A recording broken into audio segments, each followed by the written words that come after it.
তো hello guys, black and white আরাধ্যার চ্যানেলে সবাইকে ওয়েলকাম। তো আমি আজকে সেজেছিলাম কিসের জন্য জানো? ফাইনালি সেজে নিয়েছিলাম শিবরাত্রির জন্য। বাট আমি তো শিবরাত্রি করতে পারবো না, আমার 1 বছর পর শিবরাত্রি করতে নেই, কারণ আমি বলবো না, কেউ ওই ভিডিওতে আসবেই।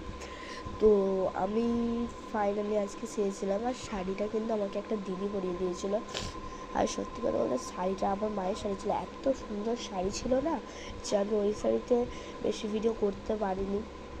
তো তবুও তোমরা দেখে নিও। আর মেকআপটা আমি নিজে করেছিলাম, আর মেকআপটা করতে সময় দিন মেকআপ কিছু করি না, আমি জাস্ট লিপস্টিক লাগিয়েছিলাম, কারণ ওই সময় মেকআপ করার মতন সময় আমাদের কাছে ছিল না। তো আমার যেটা সত্যি কথা হলো, জল ঢালুনি কিছু করিনি, বাট আমরা রাত 2টো অবধি জেগেছিলাম, মজা করেছি অনেক কিছু, লুডো, চার্লি, ভূতের গেম, ক্যারাম বোর্ড, অনেক কিছু খেলে নিয়েছি। খেলার পরে কিন্তু শিবরাত্রিটাকে মজা করে কাটিয়েছি। আর তোমরা কারা কারা জল ঢালবে বলেও শিবরাত্রিতে জল ঢালতে পারোনি?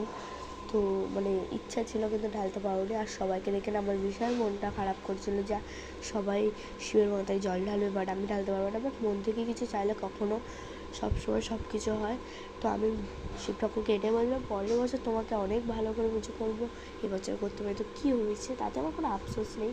আর এটা ছিল আমার লুক, এটাকে আমি বারবার নিজের দিকে দেখছি আর চমকে যাচ্ছি। আর কপালে লাল টিপটাও পরে যেন মুখটা আরও ফুটে উঠেছিলো।